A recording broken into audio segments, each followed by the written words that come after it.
Good morning to all you out in Facebook land and YouTube. Welcome to the Sunday service at the Home Spiritual Center. I'm Dick Walker. I'm giving the opening and closing prayers today. Our opening prayer. God, I thank you that there is nowhere I can go that you are not present. In your presence, I am blessed beyond measure. We are truly blessed. May we live in a life of thanksgiving in this, your beautiful creation. Fill our hearts and our minds with your love and your light, your gifts to our life.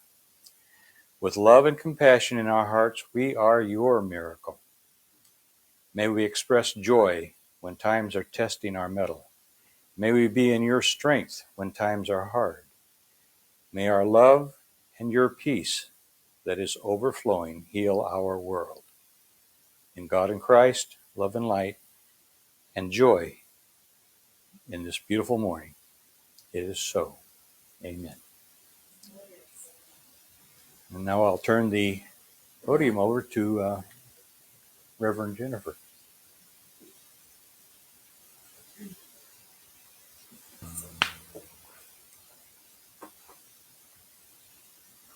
Thank you. That was beautiful.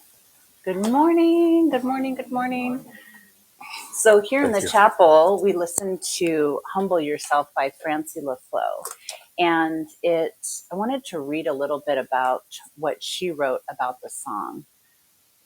And so it says, thinking to all the experiences, connections, disconnections, people, relationships, challenges, and moments that color my human experience, that humble me, challenge me, support me, teach me, help me rise up, and remind me always to return to the flow of love, in deep gratitude and humility to this great mystery of life. I just thought that was really beautiful. So, as you may have guessed, I'm going to speak on humility this morning. And so I had an experience yesterday. I was planned on being on the water all day, and the weather was kind of cloudy. And so I thought, well, I should shampoo my carpets. I'm going to clean my carpets. Okay. So I have stairs, and I did great just going up the stairs, cleaning them. And I thought, well, being a Virgo, I need to do it all the way down as well. I got to get them both ways. And so I had the carpet cleaner on the landing, and the cord was kind of stretched. And I thought, oh, well, I don't have enough room, enough stretch. So I moved it down a step. And I was working at the bottom of the stairs, and then the machine toppled over. But I caught it with my face. So I have a little abrasion, a little black eye forming. And so I was humbled by that experience, that I was a little overconfident. And I was sharing with Lynn, and she's like, maybe you should slow down. And I'm like, well, maybe I should. So that was it's a little bit painful this morning, but I'm here. I got some Aleve on board and some Reiki. So that was great. That was great. So a couple months ago, I had an experience, and I shared it on Facebook Live with some of my friends and family. But today I want to share a little bit in more detail. We had a celebration at work, and they catered this amazing Mediterranean cuisine. And there was a lot of food left over, so we were allowed to pack it up if we wanted and bring some home. And so that evening, as I was preparing for dinner, I opened my fridge, and I realized I didn't have much in there. And I wanted to save the leftovers for the next day's lunch. So I was feeling a little bit sorry for myself, and a little bit upset that I hadn't made time to go to the grocery store. So I think that evening I had like an apple and almond butter, or maybe an orange or something. And so I was still feeling pretty crunchy about my temporary situation. And I thought, well, I need to take out my trash, which is not my favorite chore. So it just kind of added to that of my evening. And so the townhouses that I live in have like a brick or a cinder block enclosure with a gate for the dumpsters and the recycling. And as I opened the gate, I noticed that there was a young man standing between the dumpster and the wall. And he had found some packages of candy and he was eating those. And it was evident that he had been going through the garbage. And I just gave him a slight smile and he just kind of lowered his gaze. And I felt a lump start to form and it was moving from my heart up into my throat as I walked over to get my mail.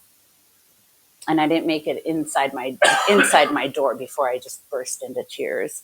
And I ran around my house like a mad woman, just trying to find something to give him, some food or some snacks. And I had a little bit of cash that I wanted to take to him. So as I walked back to where he was, I was trying to dry up with every step. Like, get it together, Jennifer, get it together, come on. And I opened the gate and I introduced myself and I stuck out my hand. And he looked at his own hand and he wiped it on his jacket before he extended it to me. And I thought, wow, he just was really honoring and respecting me and really meeting me where I was at. And so we chatted for a little bit, and his name is Aaron, and he's experiencing some hard times. And Spirit came in pretty hard in that moment. And before I closed the conversation, I handed him the bag of food, the little bit of snacks that I had. And I said, you are a child of the divine. And you deserve to have your own food. You deserve to have clean food. And he just raised his head and just looked at me straight in the eyes. And I asked him if I could pray for him. And he just nodded. So I cried all the way back home. And they weren't tears of pity or sorrow. I was in such deep gratitude. And this young man had reflected something that I'm still trying to put into words, but it was gratitude and humility. And it was kind of cold that evening. And so as I entered my warm home in gratitude, I was grateful for my place and grateful for the electricity that powered my heater and powered my seemingly empty fridge. And grateful for the ability to earn a living, to be able to enjoy these comforts. And that deep gratitude for people in my life that I can lean into when I get in a tough spot. I literally walked around my house. I was like, thank you, everything. Like, thank you for the rug that's at my kitchen sink. Thank you. I mean, I was just in such deep gratitude. And I'm grateful that Aaron showed up in the way that he did. And I know I didn't do much for him. I didn't change his circumstance or the conditions that he's experiencing. But he was my teaching angel in that moment. And honestly, that interaction continues to teach me. And I pray for him often and I thank him energetically. And I really started to think about what humility means to me and how am I expressing it in my own life, or am I expressing it in my own life? And that connection between gratitude and humility. I found this quote. It says, very simply, gratitude can make us less self-focused and more focused on those around us. A hallmark of humble people.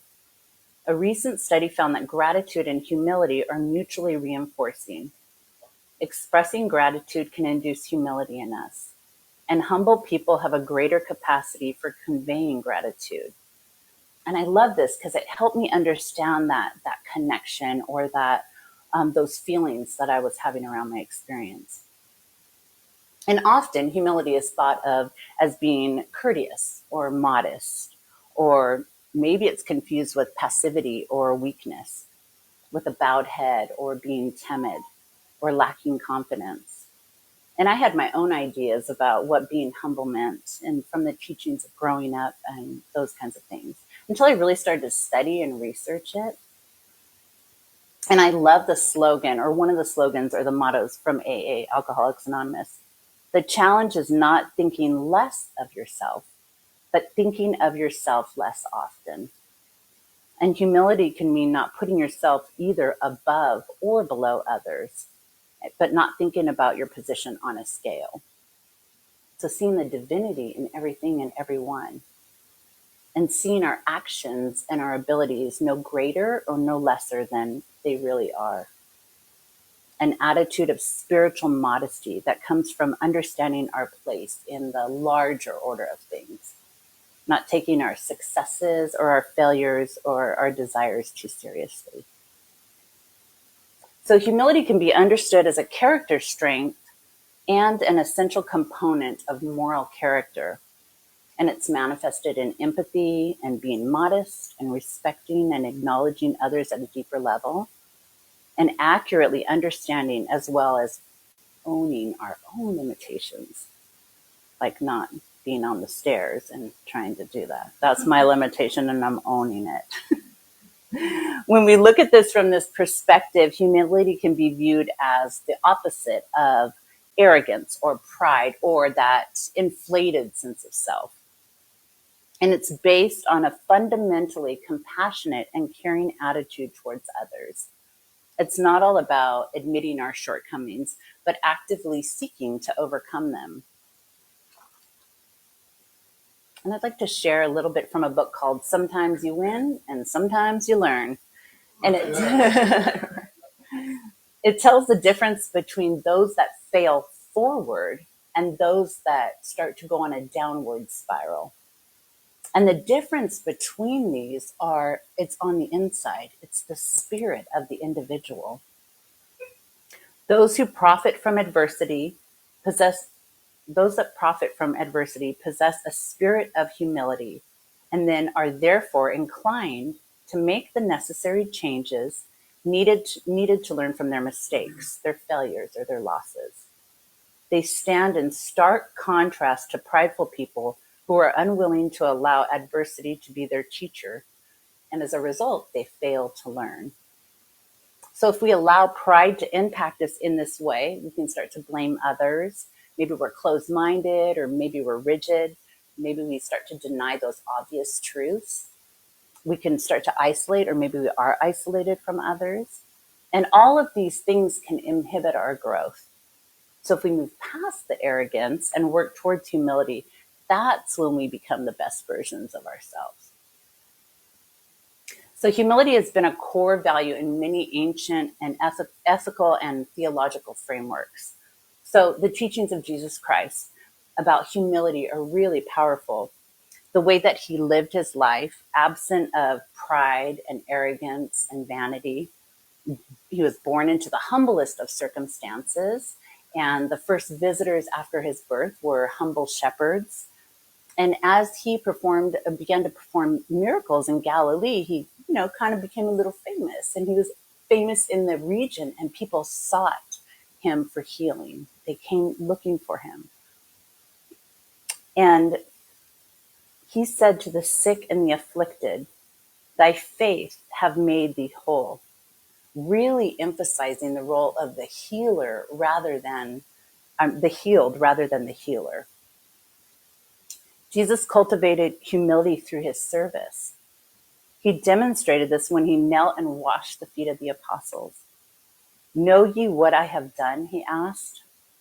"I have given you an example, and that the servant is not greater than the Lord, neither he that is sent greater than he that sent him." And that's from John 13, 12, 15, and 16. And so from Luke, we hear, "For he that is least among you all, the same shall be great." And there's many examples in the Bible of humility in the teachings of Christ. So metaphysicians that identify or align with Christianity teach and believe that humility is freedom from pride and arrogance, recognition that the personal man by himself is ineffectual. I can of myself do nothing. The Confucian form of humility is really other-oriented in spirit, valuing that social good over the satisfaction of individual aspirations. And they taught that this significantly enhances the social cohesion and our sense of belonging. So Socrates, the great philosopher, held that wisdom is, above all, knowing that we don't know. Still true today, right? His teachings were often around the intellectual form of humility, openly acknowledging those gaps in our knowledge, and then that humility seeks to shine a light or address those blind spots. Others, such as Aristotle, understood humility as a moral virtue, sandwiched right between arrogance and moral weakness.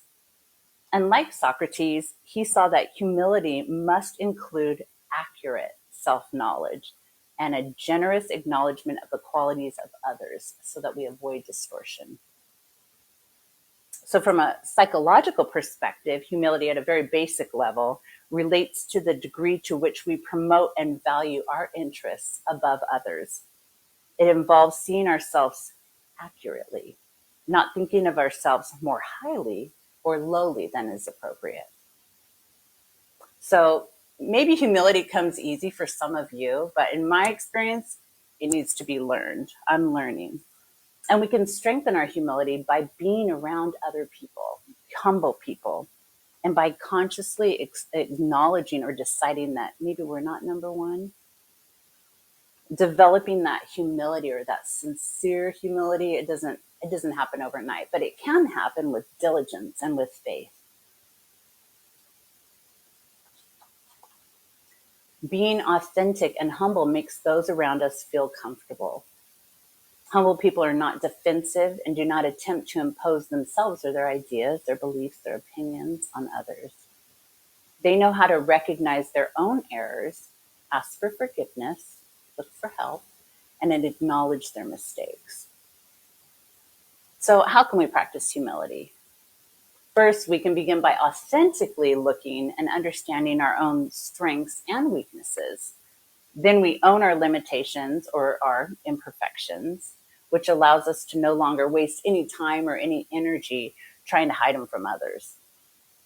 We can explore the ways of learning to live with them in a productive way and then hopefully overcoming them. Although we are the subject in our world, we must remember that we are an object in everyone else's. We're not the center of the universe, I guess. So remembering that we're all parts of structures that are larger than ourselves, like our families, our communities, our nations, maybe organizations that we belong to, and the human species. Remembering we are part of so many teams, both small and large. So this can allow us to adjust our perspective when we step back and consider that bigger picture. Lost my place. Lost my place. Okay. So, yeah.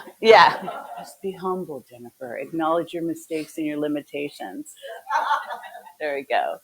Maybe that I need some glasses. I don't know. So when we step back and do consider that bigger picture, it really can make our desires or our troubles maybe seem a little less significant because we're only here for a little while, right? We're only here on this earth for just a little bit, a limited duration. So we can stay open and curious to learning from everything and everyone, from our family, from our friends, from our parents, from our children, from skilled masters, from our ancestors, learning about other cultures, from our animals, from our teddies, from our plants. And of course, I need to bring humor into humility as well because I laugh at myself a lot. And I think it's a powerful tool when we do practice humility because it helps us, it takes us out of ourselves so that we can see the oddity or the pretense or the pride in being human. So exercising gratitude and appreciation can elevate us into a humble state of mind. And we can value those important relationships, encouraging us to think about and honor those who have influenced us in our lives in the most positive ways, appreciating their contributions and then demonstrating gratitude for them. Maybe we do this, in a gratitude journal, however you choose to express it. I just sometimes write down what I'm thankful for just as a reminder. So I want to share a little bit from an article about the challenge of humility. And it's by Frederick and Marianne Brissot. And first they share a story and then ways to practice humility. A man asked his rabbi why he couldn't see the face of God. What had happened that they could no longer reach high enough to see God? The rabbi, a very old man, had experienced a lot in his life and was very wise. My son, this is not the way it is at all. You cannot see the face of God because there are so few who can stoop that low. How sad this is, but it is the truth. Learn to bend, to bow, to kneel, and stoop, and you will be able to see God face to face. Which leads into the saying, the door to the kingdom of God is exactly as high as you are when you walk on your knees. So if we're standing tall and full of pride, can't get through the door. So they suggest to kneel, and it's a really simple gesture, but most of us don't do it. We don't do it here in church. Some churches do that. But outside of religious services, we don't often kneel. And so they encourage us to try saying our prayers a couple times a week on our knees and just see how that humble posture really reinforces those intentions. Consciously getting out of the way. So a musician was asked how he could play so beautifully. And he said, well, I have splendid music. I have a splendid instrument, a splendid bow. All I have to do is put them all together and get out of the way. So that can be tough, right? If we put aside our need for attention so that the bright light of what we are presenting is what people see, what we're presenting.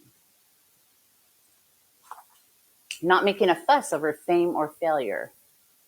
So there are those who are attached to the roar of the crowd or the agony of their defeats, and they become imprisoned by their own dramas. So when those honors come, we can accept them without a lot of fanfare. And when we feel ignored, just let that feeling of maybe unimportance just kind of wash over us and pass through us really gracefully and calmly. So many great spiritual teachers or masters practice what is often called downward mobility. Jesus, again, for example, taught his disciples to create a community of equals after they were arguing about who was the greatest. And again, he knelt before them and washed their feet. And he said, I am among you. He said another time, as one who serves. So we can create that community of equals by striving to break down any of those barriers that separate us, like putting the rich over the poor, or the literate over the illiterate, or the strong over the weak. And finally, they encourage us to walk lightly on this earth. The words humility and human both come from humus, or earth. With humility, we accept our place as one among many others. When we recognize that we are no more important than any others, we take no more than our small share. Approaching even the most menial tasks joyfully, we can accept that we are here to be of service to God's great creation.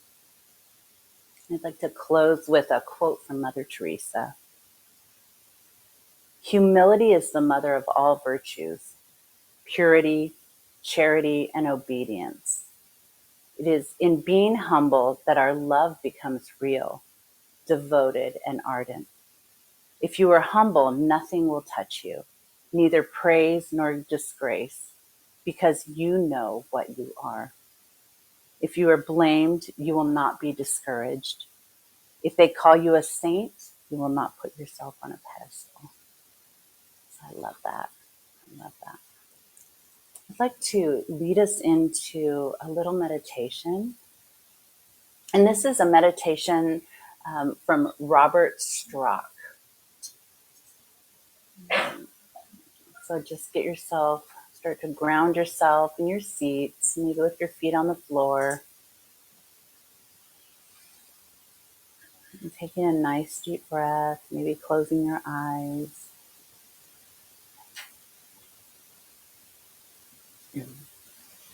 Let yourself be reminded of the most reoccurring pattern you have of being overly sure of yourself. Maybe it comes in the form of righteousness, moralism, frustration, annoyance.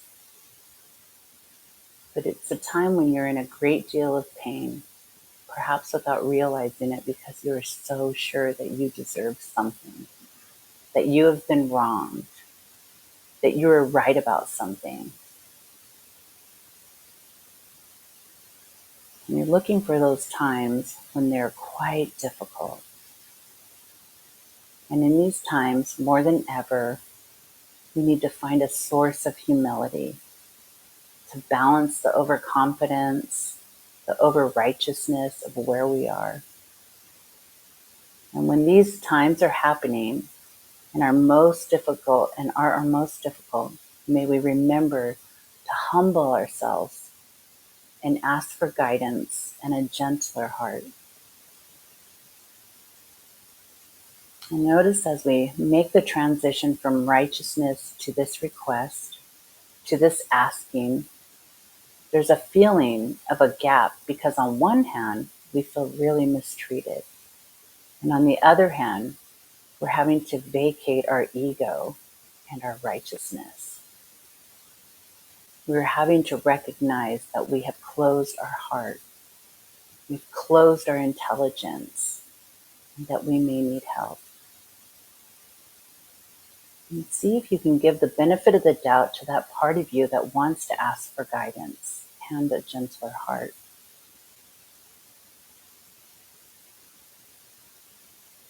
May you remember to ask for help when you most believe that you deserve it from the outside, especially when you feel most lost.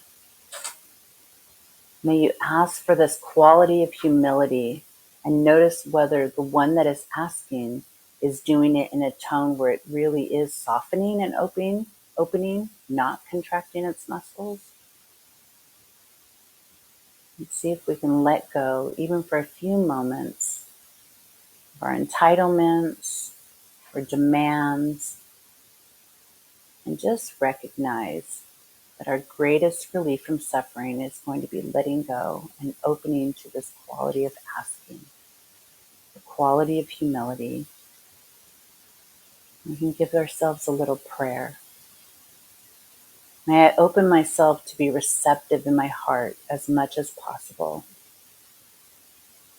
And as we listen to that prayer, see if we can start to do what it takes with our breathing, with the softening of our mind, the softening of our muscles. May we be grateful that we have the faith to ask for a power greater than our ego for guidance. Whether that power that is greater than our ego is God, or compassion, or love, or trust, or peace, or silence, whatever resonates with you. May you find a place of gratitude or appreciation or faith that the answer is going to lie in being able to seek a place of humility, of tenderness, of surrender.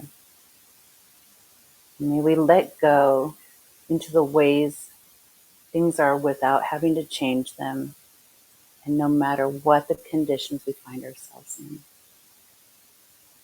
Recognize that the greatest peace, the greatest trust, and the greatest humility is going to come from accepting the things the way they are, and recognizing that our ego is always going to need help. And that this recognition that our ego is always going to need help is the source of healing and is the source of humility. And just let those words sit with you in whatever way it makes your heart tender and gentle. In those ways that you desire to express humility. Just take a nice deep breath in.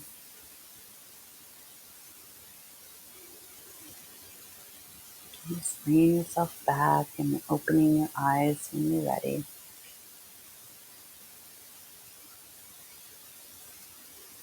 Thank you. Sometimes it's hard to read a meditation because then I just kind of get a little, I'm like, stay on track, stay on track. So I'm going to, oh, it's me, just kidding. Are we doing the offering online or after? Okay, just kidding. I'm going to hand it over to Dick for our closing prayer.